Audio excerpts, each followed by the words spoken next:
उन्होंने स्वयं कहा कि हमें एफआईआर लिखने में कोई आपत्ति नहीं है। कोर्ट ने कहा ठीक है। फिर उन्होंने सुरक्षा मांगा, कोर्ट ने कहा ठीक है। पहले नाबालिग की मांगा, कोर्ट ने कहा ठीक।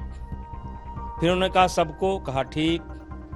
सुरक्षा भी मिल गई और एफआईआर भी दर्ज हो गई। तो अब ये क्यों धरने पर बैठे हैं? मैं अपने आप को जानता हूं। जितने भी आरोप लगाए गए हैं सब जो स्टेडियम के, एक भी आरोप बंद कमरे के नहीं है। साक्षी मलिक किस तरीके से मेरे से लपटी पड़ी है, किस तरीके से लपटी पड़ी है। अगर उस फोटो को तो आप देखिए कि क्या मैं पकड़ रहा था मेरी कमर की, वो पकड़ रही थी मेरी कमर। किस प्रकार से? नाबालिग कौन है मुझे पता नहीं है। जब ये पहली बार जंतर मंतर पर आए थे तो इनकी मांग थी कि फेडरेशन के अध्यक्ष अपना इस्तीफा दे दे तो मेरा धरना समाप्त हो जाएगा। 4 बजे ये प्रकरण यौन उत्पीड़न में तब्दील हो गया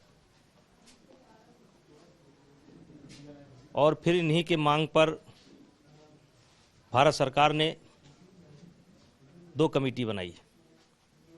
एक सेक्सुअल हरासमेंट के संबंध में 2 कमेटी बनाई। एक सरकार ने, जिसमें एक खिलाड़ी शामिल थे, और एक आईओ ने।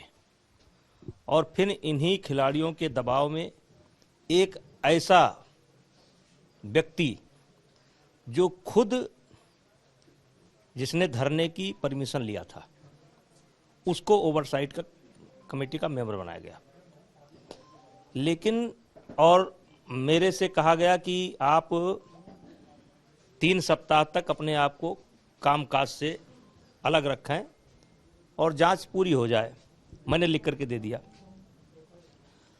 आप देखिए कि ओवरसाइट कमेटी की जांच पूरी नहीं हुई और ये लोग दोबारा धरने बैठ गए। उसके पीछे कारण ये है कि इन्होंने जिसको कमेटी का मेंबर बनाया था, जो इन्हीं के परिवार का था, वो डे बाय डे की रिपोर्ट देता था और इनको मालूम था कि जांच में कोई चीज़ें निकल करके नहीं आई और कोई गंभीर आरोप लेकर के कोई बच्ची या कोई लड़की सामने नहीं आई। ये फिर पहुंच गए। अब फिर सुप्रीम कोर्ट गए ये लोग। सुप्रीम कोर्ट में जब दिल्ली पुलिस गई तो सरकार के जो सॉलिसिटर जनरल होते हैं तुषार मेहता जी, उन्होंने स्वयं कहा कि हमें एफआईआर लिखने में कोई आपत्ति नहीं है। कोर्ट ने कहा ठीक है। फिर उन्होंने सुरक्षा मांगा, कोर्ट ने कहा ठीक है। पहले नाबालिग की मांगा, कोर्ट ने कहा ठीक। फिर उन्होंने कहा सबको, कहा ठीक। सुरक्षा भी मिल गई और एफआईआर भी दर्ज हो गई। तो अब ये क्यों धरने पर बैठे हैं? ये धरने पर इसलिए बैठे हैं कि ये स्वयं नहीं जानते हैं कि इनको जाना कहां है। इनको अपनी मंजिल पता ही नहीं है कि जाना कहां है। वो तो बहुत गंभीर आरोप लेकर के बैठे हैं। एक नाबालिग भी सामने है जिसने रिपोर्ट कराई है। यहाँ तक कि ढेरों कह रहे हैं कि कई नाम हैं जिनके साथ इस तरीके का यौन उत्पीड़न हुआ है। तो जब कंप्लेंट दिल्ली पुलिस में हो चुकी है तो दिल्ली पुलिस का जो रिजल्ट आएगा जांच के बाद, छानबीन के बाद, उसको मानना चाहिए और इनको घर जाना चाहिए। अभी से इन्होंने कहना शुरू कर दिया, अभी से। पता नहीं जांच ठीक से शुरू हुई कि नहीं शुरू हुई, इन्होंने दिल्ली पुलिस पर सवाल उठाना शुरू कर दिया। अभी मैं कल बयान देख रहा था, ये खिलाड़ी इनका दिल्ली पुलिस पर सवाल उठा रहा था। तो मैं आपके माध्यम से यह कहना चाहता हूं कि निश्चित ये दिल्ली पुलिस पर आरोप लगाएंगे। अब आपको लग रहा होगा क्यों लगाएंगे? क्योंकि मामला तो बहुत गंभीर है, बड़ा भयानक है, खतरनाक है, बहुत गंभीर है। मैं उस मामले को नहीं जानता हूं, मैं अपने आप को जानता हूं। उस मामले को नहीं जानता, मैं अपने आप को जानता हूं। और जिसने मेरा बयान सुना होगा फर्स्ट डे, जिस दिन धरने पर ये बैठे थे, मैंने एक बयान दिया था कि एक भी प्रकरण अगर मेरे खिलाफ साबित हो जाएगा तो मैं स्वतः फांसी पर लटक जाऊंगा, उसके लिए किसी को कहना नहीं पड़ेगा। फर्स्ट डे क्यों कहा था? क्योंकि मैं अपने आप को जानता हूं। मैं अपने आप को जानता हूं। जितने भी आरोप लगाए गए हैं सब जो स्टेडियम के, एक भी आरोप बंद कमरे के नहीं है, क्योंकि अब तो आरोप सामने है, एक भी बंद कमरे के नहीं है। कहीं 2000 आदमी के बीच में है, कहीं 3000 आदमी के बीच में है, कहीं 1000 आदमी के बीच में है। अब अगर फोटो की बात करते हैं कि फोटो खिंचाया, ज्यादातर फोटो की बात आई है, तो मैं एक खिलाड़ी का 10-10 फोटो दे रहा हूं। 2018 के एशियन गेम्स में मेडल मिला था जकार्ता में मिला था, मुझे याद नहीं एग्जैक्ट की, जकार्ता याद है और गेम याद है, गोल्ड मेडल मिला था। साक्षी मलिक किस तरीके से मेरे से लपटी पड़ी है, किस तरीके से लपटी पड़ी है। अगर उस फोटो को तो आप देखिए कि क्या मैं पकड़ रहा था मेरी कमर की, वो पकड़ रही थी मेरी कमर, किस प्रकार से। तो जब आपको इतनी नफरत है मुझसे, तो आप कैसे ये ऐसा व्यवहार मेरे साथ कर सकते हैं कि इस तरीके से मेरे साथ फोटो ले सकते हैं। साक्षी मलिक की एक भी तस्वीर आज मार्केट में है, किसी ने निकाल करके दिया है। तो वही साक्षी मलिक तो बैठ गई हैं धरने पर। अब इसके लिए हम क्या कर सकते हैं, इसमें हमारा क्या दोष है। इसमें आरोप भी उनके गंभीर है। और ये नाबालिग कौन है? नाबालिग का नाम पता हमको भी नहीं मालूम है, और कोर्ट ने ऐसा करके रखा भी है, उसका कुछ नाम रखा है XYZ। नाबालिग कौन है मुझे पता नहीं है। आप जानते हैं? नहीं जानते? नहीं, मैं नहीं जानता हूं नाबालिग कौन है, मुझे ये पता नहीं है। लेकिन मैं अपने आप को जानता हूं, मैंने किसी भी खिलाड़ी के साथ कभी कोई दुर्व्यवहार नहीं किया है। बार बार सवाल ये उठ रहा है कि जब इतने गंभीर सवाल आप पर उठ रहे हैं, तो आप इस्तीफा दे दें, और इस्तीफा दे देंगे तो इनका इस्तीफा अगर आप दे देते हैं तो बहुत सारी चीजें अपने आप खत्म हो जाएंगी। देखिए, आपकी चैनल पर ही सुधीर चौधरी जी ने ये बात कही थी, तो मैंने उनसे कहा था कि देखिए, इस्तीफा इनका उद्देश्य नहीं है। और मैंने ये भी कहा था कि अगर मैं कहूंगा कि इस्तीफा दे रहा हूं, तो ये कहेंगे इनका कार्यकाल समाप्त हो चुका है। और ये सत्य है कि मेरा कार्यकाल तब तक बचा है जब तक चुनाव नहीं होता है। और 7 मई को चुनाव होना था, सरकार ने रोक दिया। चुनाव हो जाता 7 मई को अपने आप हट जाता।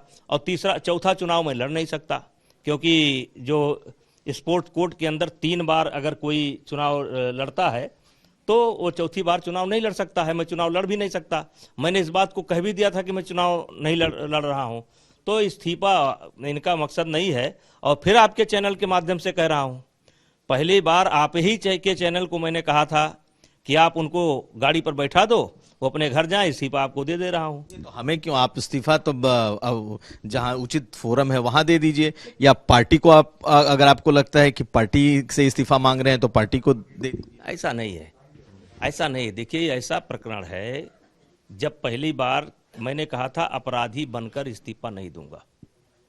ये कोई बहुत बड़ा पद नहीं है। मेरा शौक था, मैं खेल में आया, जो कर सकता था किया, अच्छा किया बुरा किया, जो कर सकता था किया। और आज ये खिलाड़ी जो आरोप लेकर के मेरे सामने आए हैं, क्या 16 जनवरी के 18 जनवरी के पहले एक भी इनकी शिकायत खेल मंत्रालय के पास हो, एक भी शिकायत इनकी पुलिस के पास हो, एक भी शिकायत इनकी साई के पास हो? और जो बाहर का टूर्नामेंट लेकर के आए हैं, कजाकिस्तान का और टर्की का, कहाँ का, एक भी शिकायत इन्होंने वहाँ की जो ऑर्गेनाइजिंग कमेटी हो, जिसने खेल को कराया हो तो दिखा दें। कोई शिकायत नहीं है। नेताजी बहुत अच्छे थे, जब हम इनकी कुछ नाजायज मांगों को मानने से हमने मना कर दिया, तो नेताजी कौन सी नाजायज मांग? कई बार बता चुका हूँ, कई बार। खेल पॉलिसी, ट्रायल की पॉलिसी, कैंप की पॉलिसी। एक बात ये कही जा रही है कि चूंकि आप बीजेपी के सांसद भी हैं, इतने लंबे समय से सांसद हैं, सपा में भी रहे, आप पर क्या पार्टी का कोई दबाव नहीं है? पार्टी ने आपको कुछ नहीं कहा इस मुद्दे पर, जबकि कहा यह जा रहा है कि आरोप बहुत गंभीर। पार्टी को हमसे कुछ कहने की आवश्यकता नहीं है। और जिस दिन हमारी पार्टी कह देगी कि आप राजनीति से संन्यास ले लो, मैं वचन देता हूं उस दिन पद क्या, राजनीति से संन्यास ले लूंगा। लेकिन पार्टी भी जंतर मंतर पर बैठे हुए इनके धरने के स्टैंड को देख रही है। जब ये कमेटी बनी, सोशल हरासमेंट के लिए जो कमेटी बनी, खेल मंत्रालय ने बनाया, तो वो भी तो पार्टी के संज्ञान में रहा ही होगा। और किस तरीके से ये मोदी जी के बारे में क्या कहते हैं भाई, मोदी जी मोदी तेरी कब्र खोदेगी। और जिस तरीके से हमारे प्रदेश के मुख्यमंत्री योगी जी का मजाक उड़ाया जा रहा है, ये जितने एनार्की हैं देश के, जो हमेशा कभी मोदी जी को गाली देते हैं, कभी योगी जी को गाली देते हैं, कभी सेना के ऊपर सवाल उठाते हैं, ये सारे लोग इकट्ठा हैं। तो पार्टी मुझसे क्यों कहेगी? और ये पार्टी के ऊपर आरोप नहीं है, ये भारतीय जनता पार्टी के सांसद के ऊपर नहीं है, राष्ट्रीय कुश्ती संघ के अध्यक्ष ब्रजभूषण सिंह के ऊपर आरोप है। और लगातार उन आरोपों का मैं खंडन कर रहा हूं। और पार्टी का आज पूरा देश ये देख रहा है कि कितने गलत तरीके से, कितने भद्दे तरीके से आज 4 महीने से लगातार 3 महीने 4 महीने से मुझे गालियां मिल रही हैं। और गाली भी कैसी है, देखिए शब्द की मर्यादा देखिए कि मेरा नाम किस प्रकार लेते हैं लोग, किस प्रकार से नाम लेते हैं। और पहले किस प्रकार से लेते थे, आज किस प्रकार से लेते हैं। पहले अध्यक्ष जी कहते थे, नेताजी कहते थे, ब्रजभूषण जी कह सकते थे, सांसद जी कह सकते हैं, अध्यक्ष जी कह सकते हैं। और जिस तरीके से नाम ले करके, क्या मेरे समर्थक नहीं है? आपको पता होना चाहिए, मेरा यहां बैठा हुआ कोई समर्थक इनके ऊपर मुकदमा लिखा सकता है। केवल मैं ही ने मुकदमा नहीं लिखा सकता हूं, मेरा कोई, क्योंकि सब आहत हो रहे हैं। आप एक्ट जाकर के देख लीजिए, कानून जाकर के देख लीजिए, कानून कहता है कि मेरी जगह पर मेरा समर्थक भी जाकर के मुकदमा लिखा सकता है, क्योंकि वो आहत हो रहा है। लेकिन फिर भी मैंने रोक करके रखा है। हमने कहा नहीं, फोन भी आते हैं कि नेताजी हम मुकदमा लिखाने के लिए तैयार हैं। हमने कहा नहीं, उनको करने दो जो करना है। एक बात और आ रही है कि चूंकि आप भाजपा से इतने लंबे समय से सांसद रहे हैं, समाजवादी पार्टी से भी आप सांसद रहे हैं, आपके संबंध समाजवादी पार्टी से भी मधुर रहे हैं, अच्छे रहे हैं। अखिलेश यादव ने कुछ नहीं कहा है अभी तक, कोई ट्वीट तक नहीं की है, तो आपको लगता है कि समाजवादी पार्टी भी आपके साथ खड़ी? देखिए, यहां ये बात ऐसे चली थी कि कुछ लोगों ने सवाल उठाया कि उत्तर प्रदेश के अंदर कोई भी पार्टी आपका विरोध नहीं कर रही है, और उसमें समाजवादी पार्टी का नाम आया कि समाजवादी पार्टी आपका विरोध नहीं कर रही है। हमने कहा धन्यवाद, अगर उत्तर प्रदेश की कोई पार्टी मेरा विरोध नहीं कर रही तो धन्यवाद, अखिलेश यादव को धन्यवाद।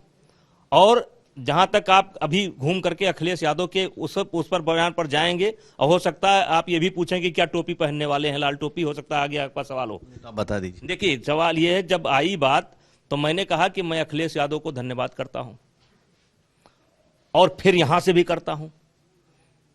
वो मुझे बचपन से जानते हैं, हमारे संबंध उनके पिताजी से थे। और ना बोलने का सबसे बड़ा कारण यह है कि उत्तर प्रदेश के अंदर जो कुश्ती के बच्चे हैं, अगर 10,000 बच्चे कुश्ती लड़ते हैं तो 8,000 बच्चे यादव परिवार से आते हैं। और यादव परिवार में मान करके चलिए कि कम से कम 80% 90% बच्चे हैं जो समाजवादी परिवार से हैं। हम सफाई के कार्यक्रम में गए हैं, अखिलेश यादव मेरे कार्यक्रम में आए हैं, मुलायम सिंह मेरे कार्यक्रम में आए हैं, अमर सिंह मेरे कार्यक्रम में आए हैं, मैं कई बार सफाई में गया हूं, पहलवानों को लेकर के साथ गया हूं।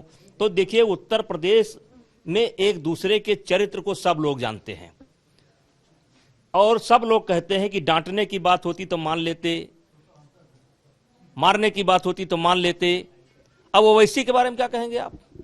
जिस समय ओवैसी से सवाल पूछा गया, अगली बार जब आंदोलन चल रहा था तो ओवैसी से सवाल पूछा गया, तो ओवैसी ने कहा कि आपकी बात ये मैं नहीं मानता हूं, सब बात मानता हूं लेकिन आपकी ये बात मैं नहीं मानता हूं, मैं ब्रजभूषण सिंह को जानता हूं, ऐसा नहीं कर सकते।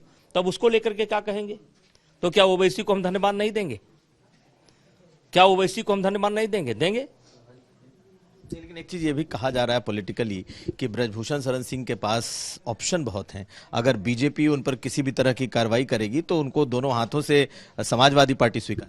चलिए, आप चिंता मत करिए, अगर मेरी पार्टी कहेगी तो मैं चुनाव नहीं लड़ूंगा। मेरा 6 और एक तरीके से मान लीजिए अघोषित 7 टर्म मेरा पूरा हो गया है, और चाह नहीं मैं सुरबाला के गहनों में गूंथा जाऊं। और जिस दिन मैं चुनाव नहीं लड़ूंगा तो हो सकता है इससे बड़ी राजनीति मेरी हो जाए। मतलब समझ लीजिए, देखिए चुनाव एक ऐसी चीज है कि जब आप चुनाव लड़ते हैं तो कुछ भी करिए तो कहते हैं कि ये मेरे यहाँ इसलिए आए हैं कि इनको चुनाव लड़ना है, मेरी मदद इन्होंने इसलिए कि चुनाव लड़ना है। अब बाला साहेब ठाकरे कोई चुनाव नहीं लड़े तो उद्धव ठाकरे से उनका बड़ा कद था कि नहीं था? हम तो चाहते हैं पार्टी मुझको छुट्टी दे दे, मैं काम करूं, पार्टी का ही काम करूंगा, पार्टी का काम करूं, मैं लड़ूंगा नहीं लड़ाऊंगा, क्या दिक्कत है? एक एमपी नहीं बनूंगा, 10 एमपी बनाऊंगा। ये हमारे विधायक तरफगंज बैठे हैं प्रेम नारायण जी, इनकी मदद करूंगा, अपने लोगों की मदद करूंगा।